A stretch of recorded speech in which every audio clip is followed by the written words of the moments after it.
Hello बच्चा party, कैसे हैं आप सब। Welcome back to my channel live classes Sirsa. I am your friend Priyanka. आज हम शुरू करेंगे क्लास 10th का nutrition part 2। Class 10 chapter number 1 bio life process nutrition part 2।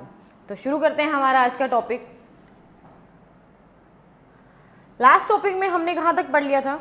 Last topic में हमने पढ़ लिया था ऑटोट्रॉफिक न्यूट्रिशन कंप्लीट, जिसमें हमने फोटोसिंथेसिस का अच्छे से पढ़ा था, क्लोरोप्लास्ट पढ़ा था, स्टोमेटा पढ़ा था। तो आज हम पढ़ेंगे heterotrophic nutrition. What is heterotrophic nutrition? Heterotrophic nutrition पढ़ने से पहले हमें थोड़ा सा पुराना रिवाइज करते हैं। व्हाट इज ऑटोट्रॉफिक न्यूट्रिशन, फिर हमें क्लियर होगा what is heterotrophic nutrition. Clear है? तो शुरू करते हैं। What is autotrophic nutrition? What is autotrophic nutrition? क्या होता है ऑटोट्रॉफिक न्यूट्रिशन? अच्छे से याद है। ऑटोट्रॉफिक न्यूट्रिशन क्या होता है? जिसमें ऑर्गेनिज्म अपना खाना सेल्फ प्रिपेयर करते हैं, है ना।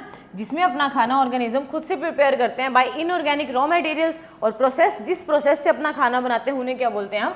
फोटोसिंथेसिस। ठीक है। तो अब हमारी डेफिनेशन है what is heterotrophic nutrition. What is heterotrophic nutrition, जो हमने लास्ट लेक्चर में भी इसकी डेफिनेशन क्लियर की थी। जो organism the organism which depends on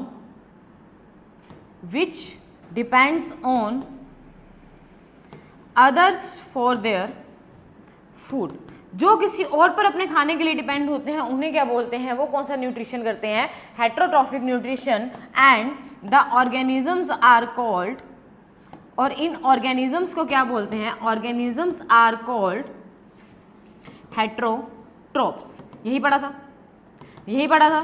ठीक है। साथ में दे आर कंज्यूमर्स, बिकॉज इन्होंने खाना कंज्यूम किया है किसी से, तो ये क्या बन जाएंगे? कंज्यूमर्स। यही पढ़ा था। ठीक है। अब बात करते हैं एग्जाम्पल की, जिसे मैं तुम्हें एग्जाम्पल देके समझाती हूँ। जैसे स्कूल गोइंग गर्ल्स का आजकल का एक कॉमन है, सिर में जुएं हो जाती हैं उनकी, है ना। स्कूल गोइंग गर्ल्स में ऑलमोस्ट यही रहता है, कॉमन रहता है, उनके सिर में जुएं हो जाती हैं। वो जुएं क्या करती हैं? वो जुएं सिर्फ और सिर्फ उनकी बॉडी से ब्लड सक करेंगी, नथिंग एल्स, है ना। उनकी बॉडी से क्या करती हैं? ब्लड सक करती हैं। मतलब वो अपने खाने के लिए उनकी बॉडी के ब्लड पर डिपेंड है, उनकी बॉडी पर डिपेंड है, जिससे वो ब्लड सक करेंगी। तो वो किस में आ जाएंगी? हेट्रोट्रॉफिक न्यूट्रिशन में। ठीक है। हम बाहर से वेजिटेबल खरीद करके आते हैं, ह्यूमंस बाहर से वेजिटेबल खरीद करके आते हैं, अपना खाना बनाते हैं। तो वो वेजिटेबल्स, हम वेजिटेबल पर डिपेंड है ना, हम भी अपने खाने के लिए किसी और पर डिपेंड है। तो हम कौन सा न्यूट्रिशन करते हैं? Heterotrophic nutrition. पॉइंट क्लियर है? तो एग्जाम्पल्स क्या आ जाएंगे इसमें? एग्जाम्पल्स क्या आ जाएंगे? Humans, animals and non green plants. ध्यान से देखना, नॉन ग्रीन प्लांट, सारे के सारे नॉन ग्रीन प्लांट्स इसमें आ जाएंगे। पॉइंट क्लियर है? अब शुरू करते हैं। What are the types of heterotrophic nutrition? What are the types of heterotrophic nutrition? Heterotrophic nutrition के 3 टाइप होते हैं। 3 कौन कौन से? Parasitic nutrition,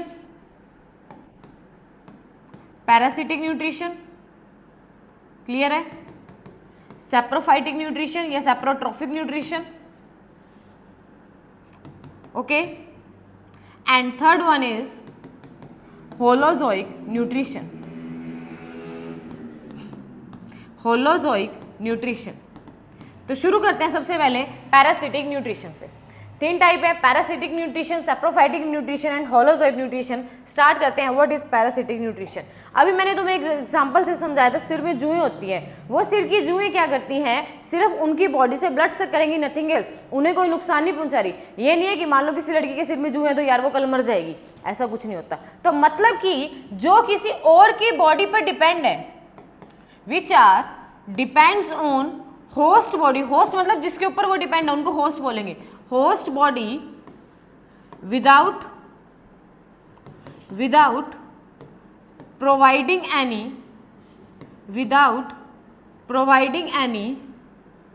harm to them। Clear है? Parasitic nutrition, these are called parasitic nutrition. तो ये ऑर्गेनिज्म कौन सा न्यूट्रिशन करते हैं? अपना पैरासिटिक न्यूट्रिशन जिसमें ऑर्गेनिज्म दूसरों पर डिपेंड है अपने खाने के लिए, एंड इन्हें क्या बोला जाता है? पैरासाइट्स। क्या बोला जाता है? पैरासाइट्स। पॉइंट क्लियर है? पेट में कीड़े होते हैं, है ना, छोटे बच्चों के अक्सर देखने को मिलते हैं, पेट में कीड़े होते हैं। वो पेट में कीड़े किस वजह से आते हैं? वो बच्चे मिट्टी खाते हैं, ठीक है। पेट में कीड़े हैं, वो पेट में कीड़े हैं, उन्हें नहीं पता उनके पेट में कीड़े हैं, वो अपना रेगुलर रूटीन जो करते हैं वही करते हैं। तो उनके पेट के कीड़े क्या करते हैं? जस्ट उनके न्यूट्रिशन से अपना खाना ले लेंगे, नथिंग एल्स। तो वो भी क्या कर रहे हैं? पैरासिटिक न्यूट्रिशन कर रहे हैं। डिपेंड जो है वो होस्ट बॉडी पर, बट उन्हें कोई भी नुकसान नहीं पहुंचाते, और उन ऑर्गेनिजम्स को क्या बोला जाता है? पैरासाइट्स। पॉइंट क्लियर है? पॉइंट क्लियर है? तो अभी एक पिक्चर से आपको देखो आप सभी ने कहीं ना कहीं ये चीज देखी होगी कि एक प्लांट पर ग्रीन पार्ट तो है ही, साथ में येलो येलो कुछ लंबी लंबी रस्सी टाइप से लटक रही होती है ना। इनको क्या बोलते हैं? ये जो लंबी लंबी रस्सी टाइप से होती है, ये येलो कलर का पार्ट है। अब येलो है तो इसका मतलब क्या है? उसमें क्लोरोफिल नहीं है। तो वो क्या करता है? इस ग्रीन पार्ट से, जिसमें क्लोरोफिल है, जो फोटोसिंथेसिस करेगा, इसमें जो खाना बनेगा इससे अपना खाना ले लेगा।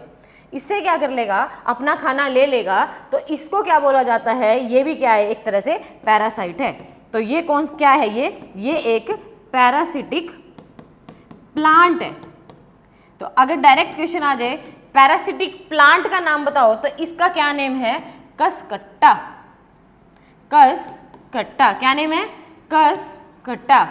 ये जो येलो येलो से लटक रहे होते हैं प्लांट के अंदर, उसके पास कोई भी क्लोरोफिल नहीं है। वो क्या करते हैं? क्लोरोफिल वाले प्लांट से जो फोटोसिंथेसिस करेंगे उनसे अपना खाना लेंगे, बट उन्हें कोई नुकसान नहीं पहुंचाएंगे। तो इसका क्या नाम होता है? कसकट्टा। ये क्या है? एक पैरासिटिक प्लांट है।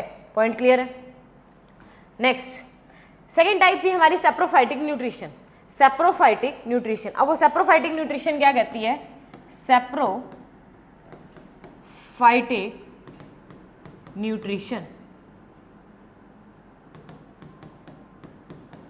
Saprophytic nutrition. सैप्रोफाइटिक न्यूट्रिशन में क्या होता है? The organism depends on dead and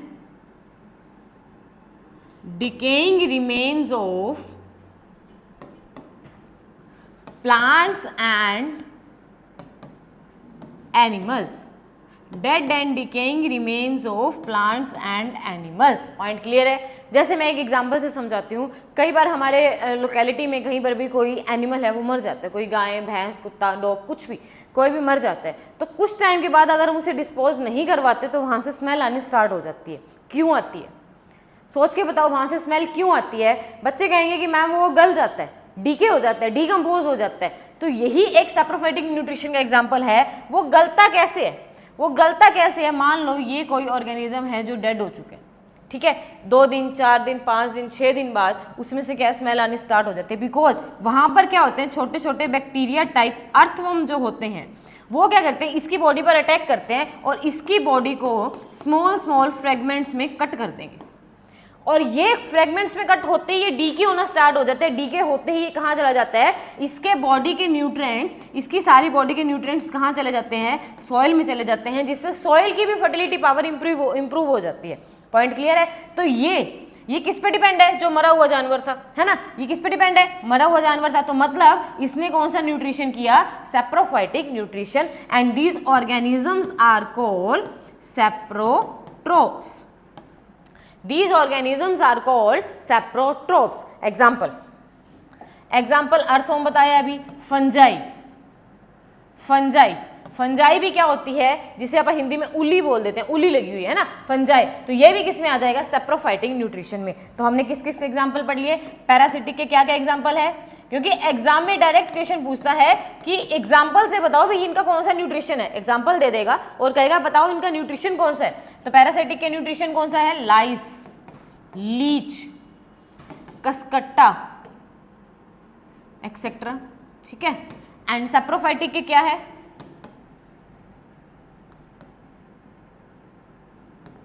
saprophytic के एग्जाम्पल फटाफट से। Earthworm, very good, fungi, clear है? क्लियर है? Next, holozoic nutrition. What is holozoic nutrition? कौन सा होता है होलोजोइक न्यूट्रिशन? होलोजोइक न्यूट्रिशन वो न्यूट्रिशन होता है, जैसे पहले मैं समझाती हूँ।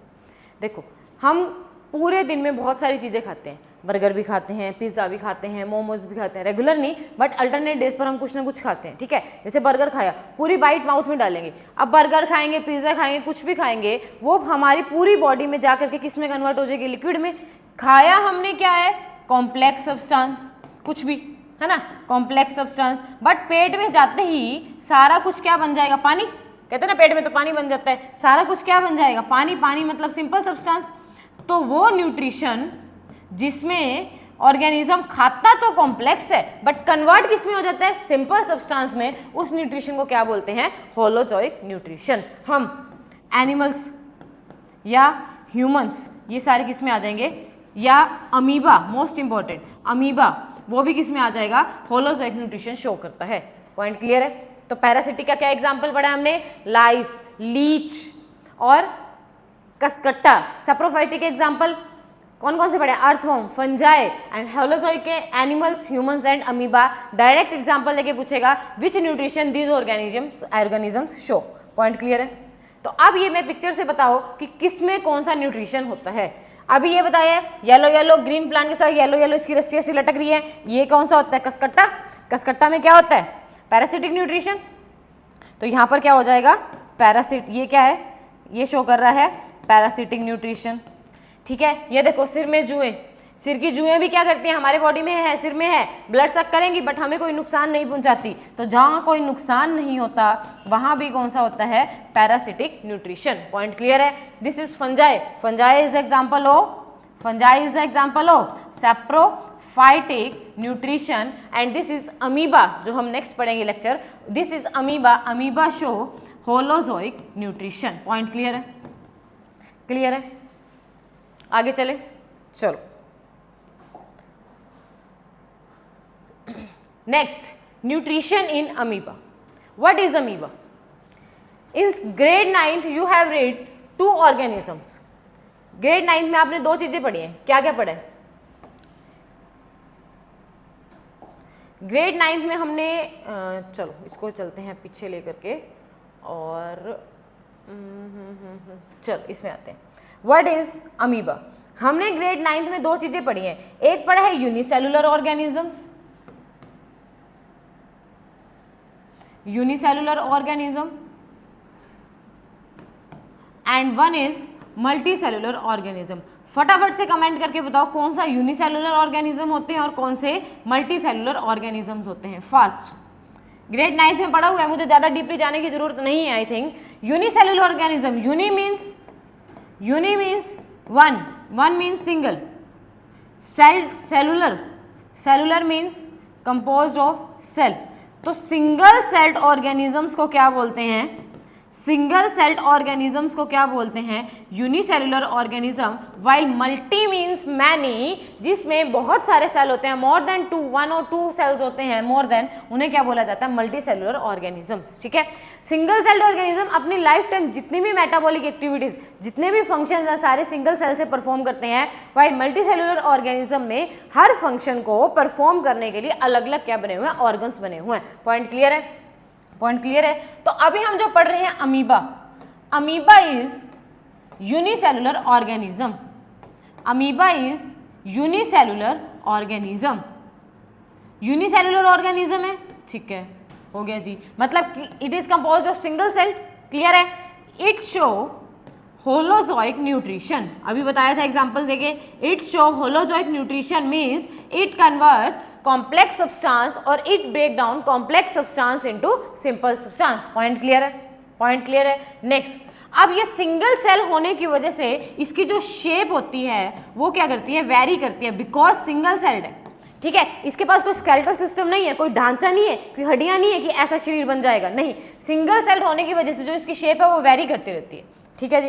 अब पढ़ते हैं इसका न्यूट्रिशन। अमीबा में न्यूट्रिशन किस टाइप से होता है, न्यूट्रिशन इन अमीबा। अब क्लियर कर दिया कि इसमें होलोजोइक है, मतलब कॉम्प्लेक्स सब्सटेंस सिंपल में ब्रेक डाउन होगा। तो शुरू करते हैं। सबसे पहले ये मान लो हमारा एक अमीबा का डायग्राम, ये अमीबा का स्ट्रक्चर है। ठीक है, और यहाँ पर इसके पास क्या है, न्यूक्लियस, और न्यूक्लियस के बाहर क्या फील्ड है, साइटोप्लाज्म। क्लियर है। अब इसने क्या करना है, न्यूट्रिशन लेना है, तो सामने क्या पड़ा हुआ, इसके पास खाना, ये पड़ा है सामने फूड। ये क्या है, amoeba, and this one is food. अब देखो हमारे पास मान लो, थोड़ा सा इमेजिन करके देखो, हमारे पास हाथ पैर नहीं है तो हम क्या करेंगे, ऐसे करेंगे ना, मुंह से खाने की ट्राई करेंगे जैसे डॉग करते हैं, डॉग के पास हाथ पैर है फिर भी। तो अब यहाँ देखो अमीबा के पास भी क्या है, सामने फूड पड़ा है बट इसके पास कोई भी लोकोमोटरी ऑर्गन नहीं है, they have no locomotory organ, इनके लोकोमोटरी ऑर्गन क्या होते हैं, एब्सेंट होते हैं। अब यहाँ पर क्वेश्चन आ सकता है व्हाई, क्यों लोकोमोटरी ऑर्गन एब्सेंट होते हैं, लोकोमोटरी ऑर्गन एब्सेंट होते हैं due to they are single celled organisms, क्योंकि ये क्या है, सिंगल सेल्ड ऑर्गेनिजम्स हैं, इनकी बॉडी सिंगल सेल से कंपोज होती है, इसलिए इनके पास हर ऑर्गन को परफॉर्म करने के लिए अलग अलग फंक्शन, हर फंक्शन को परफॉर्म करने के लिए अलग अलग ऑर्गन नहीं है। क्लियर है, तो इनके पास लोकोमोटरी ऑर्गन नहीं है, तो ये कैसे अपना खाना लेंगे, ये क्या करेंगे, अपनी बॉडी को ही क्या कर लेंगे, इस टाइप से एडजस्ट कर लेंगे कि उसकी बॉडी के अंदर खाना आ जाए। ठीक है, तो वो क्या करेंगे, नकली के हाथ पैर बनाने शुरू कर देंगे, क्या करेंगे, नकली के हाथ पैर बनाना शुरू कर देंगे और सामने जो फूड पड़ा है उसको ऐसे करके घेरा डाल लेंगे। पॉइंट समझ में आ गया। तो वो जो नकली के फॉल्स फीट बनाएंगे, नकली के जो हाथ पैर बनाएंगे उसे क्या बोलते हैं, सीडोपोडिया, उसे क्या बोलते हैं, pseudopodia. Pseudo means false and podia means locomotory organ या बोले फीट, तो जो फॉल्स फीट बनाएंगे उन्हें क्या बोलते हैं, सीडोपोडिया। ठीक है जी। अब सबसे पहले क्या होगा, ये लोकोमोटरी ऑर्गन बनाना शुरू कर देंगे, ये फूड है, धीरे धीरे धीरे धीरे धीरे धीरे इसको क्या ले लेंगे, अपनी बॉडी के अंदर ले लेंगे, इस टाइप से घेरा डाल लेंगे, न्यूक्लियस पड़े, समझ में आ गया। तो बॉडी के अंदर फूड को एनगल्फ करना, that is called ingestion, that is called ingestion. In मतलब अंदर, जेशन मतलब डाइजेशन के लिए बॉडी को एनगल्फ, फूड को एनगल्फ करना बॉडी के अंदर, and this process is called, 9th में भी पढ़ा था, this process is called endocytosis. इसे क्या बोला जाता है, एंडोसाइटोसिस। एंडो मतलब अंदर, अंदर डालेंगे, किसके अंदर, सेल के अंदर। तो जो बॉडी के सेल के अंदर फूड को एनगल्फ करना, that process is called engulfment of food into the body of the amoeba is called endocytosis. Point clear है, एंडोसाइटोसिस। नेक्स्ट, अब जी इंजेशन होगी, इंजेशन होगी तो फूड क्या करेगा, अपने ऊपर एक वैक्यूल बना लेगा जिसके अंदर ये फूड स्टोर रहेगा, इसको क्या बोला जाएगा, food vacuole. Point clear, point clear है। अब नेक्स्ट चलते हैं, अब इसके अंदर डाइजेशन होनी है, अब इसके अंदर डाइजेशन होनी है, तो डाइजेशन देखो, सबसे पहले देखो क्या बना था, अमीबा, न्यूक्लियस, यहां पड़ा है फूड। ठीक है, अब सीडोपोडिया बनेंगे, पहले ऐसे, फूड अभी बाहर है तो ये सीडोपोडिया बन रहे हैं। ठीक है, अब धीरे धीरे क्या आ जाएगा, सीडोपोडिया क्या कर लेंगे, फूड को पूरी तरह से बॉडी के अंदर ले लेंगे। पॉइंट क्लियर है। अब जहां फूड आ गया वहां क्या बन जाएगा, इस जगह पर बन जाएगा हमारा food vacuole, food vacuole. Clear है। अब वही रिपीट, अब ये यूनिसेलुलर होने की वजह से इनके पास कोई डाइजेशन के लिए भी ऑर्गन नहीं है। हमारे पास डाइजेशन के लिए स्मॉल इंटेस्टाइन है, सभी को पता, स्टमक भी है, माउथ भी है, बट इनके पास यूनिसेलुलर होने की वजह से कोई भी डाइजेशन का ऑर्गन नहीं है। तो ये डाइजेशन किस प्रोसेस से करते हैं, ये डाइजेशन करते हैं डिफ्यूजन के प्रोसेस से। किसे करते हैं, डिफ्यूजन के प्रोसेस से, जिसमें सब्सटेंस इंटरमिक्स हो जाता है, हाई कंसंट्रेशन से लो कंसंट्रेशन की तरफ इंटरमिक्स हो जाएगा। मतलब यहां पर फूड के पार्टिकल्स ज्यादा हैं तो धीरे धीरे धीरे धीरे क्या होगा, ये वैक्यूल ब्रेक डाउन हो जाएगा और सारे फूड के पार्टिकल्स को अमीबा की पूरी बॉडी में क्या करवा देगा, ये सर्कुलेट करवा देगा, ट्रांसपोर्ट करवा देगा डिफ्यूजन के प्रोसेस से। पॉइंट क्लियर है। डिफ्यूजन के प्रोसेस से इसमें ट्रांसपोर्ट होगी तो अब क्या हो जाएगी पूरी तरह से, अब यहां पर क्या होगी, डाइजेशन होगी, वहां पर क्या हुई थी, इंजेशन, और उसके बाद क्या होगी, डाइजेशन। अब पूरी तरह से डिफ्यूजन के थ्रू डाइजेशन होगी। ठीक है, बॉडी ने एब्जॉर्ब कर लिया खाना, बॉडी ने एब्जॉर्ब कर लिया तो अब वेस्ट है उसकी भी तो रिमूवल करवानी है ना। हमारे बॉडी में एक्सक्रीटरी ऑर्गन्स होते हैं बॉडी के वेस्ट को रिमूव करवाने के लिए, इनके पास कोई भी एक्सक्रीटरी ऑर्गन नहीं है। तो ये क्या करेंगे, ये क्या करेंगे, अपनी बॉडी की जो सेल वॉल है, सेल वॉल को ब्रेक करवाएंगे, ये न्यूक्लियस पड़ा है, सेल वॉल को ब्रेक करवाएंगे और जितना भी फूड इसके अंदर चला गया था, कुछ जो वेस्ट रह जाएगा वो यहाँ से क्या कर देंगे, बाहर रिमूव आउट कर देंगे। सेल वॉल को रप्चर करके अपना जो वेस्ट है उसको रिमूव कर देंगे और बाद में ये अमीबा वापस से अपनी शेप में आ जाएगा। तो इस टाइप से अमीबा क्या करता है, अपना न्यूट्रिशन शो करता है। सबसे पहले क्या होती है, इंजेशन। इंजेशन किसके हेल्प से होती है, with the help of pseudopodia, with the help of pseudopodia false feed, क्योंकि उनके पास लोकोमोटरी ऑर्गन नहीं है तो वो फॉल्स फीड बना के अपने खाने पे घेरा डाल के अब खाने को अपने बॉडी के अंदर एनगल्फ कर लेंगे, और उस एनगल्फमेंट ऑफ फूड को क्या बोलते हैं, किस प्रोसेस से एनगल्फ करते हैं, उसे बोलते हैं एंडोसाइटोसिस। ठीक है जी। अब होगी बॉडी में डाइजेशन, और डाइजेशन किस प्रोसेस से होती है, डाइजेशन होगी डिफ्यूजन से, बिकॉज इनके पास कोई भी digestive organ, digestive system body में नहीं है। अब पूरी तरह से पूरी बॉडी में फूड क्या हो गया, डिफ्यूज हो चुका है, तो अब करवाना है जी ईजेशन, आउट करवाना है, रिमूवल करवाना है वेस्ट का। तो वो कैसी होती है, by rupturing of cell wall, and this process is called exocytosis. Exo means exit, किस में से, सेल में से, तो सेल में से बाहर निकालना किसी चीज को, that process is called exocytosis. Cell के अंदर किसी चीज को डालना, दैट इज कॉल्ड एंडोसाइटोसिस। तो इस तरह से अमीबा क्या करता है, अपना न्यूट्रिशन करता है। तो यहाँ पर दो क्वेश्चंस बनते हैं मेन इंपॉर्टेंट, कौन कौन से, how amoeba obtain its food, how amoeba obtain its food, and how amoeba release the waste product from the body। Answer बताने की शायद नीड नहीं है। अमीबा ऑब्टेन करते हैं सीडोपोडिया बना करके एंड रिलीज करता है by rupturing the cell wall, that is exocytosis. Clear है, क्लियर है। तो देखें अब इसमें, ये देखो यहाँ पर क्या है, अमीबा है, अमीबा के पास क्या है, न्यूक्लियस है, साइटोप्लाज्म है, सारी ऑर्गेनेल्स है। अब यहाँ पर फूड पड़ा है, ठीक है, तो फूड क्या होगा, पहले सीडोपोडिया बनेंगे और सीडोपोडिया फूड को क्या कर लेगा, बॉडी के अंदर कर लेगा। बॉडी के एंडोसाइटोसिस करना, बॉडी के अंदर फूड को एनगल्फ करना, दैट इज इंजेक्शन। अब यहां पर क्या बन गया जी, फूड वैक्यूल बन गया, फूड के पार्टिकल्स धीरे धीरे क्या हो जाएंगे, पूरी बॉडी में डिफ्यूज होना स्टार्ट हो जाएंगे, दैट इज डाइजेशन। डाइजेशन के बाद जितना भी फूड के अंदर कोई भी न्यूट्रिएंट है वो एब्जॉर्ब हो जाएंगे बॉडी में, ठीक है, हर बॉडी के पार्ट्स तक पहुंच जाएंगे। And last step is ईजेशन। ईजेशन में सेल वॉल ब्रेक करके सारा हमारा मटेरियल क्या हो जाएगा, वेस्ट बाहर निकल जाएगा। इस तरह से हमारा क्या होता है, अमीबा का न्यूट्रिशन होता है। क्लियर है। नेक्स्ट पार्ट के लिए जुड़े रहिए चैनल से, इस तरह से हम अपनी क्लासेस की सीक्वेंस आगे चलाते रहेंगे।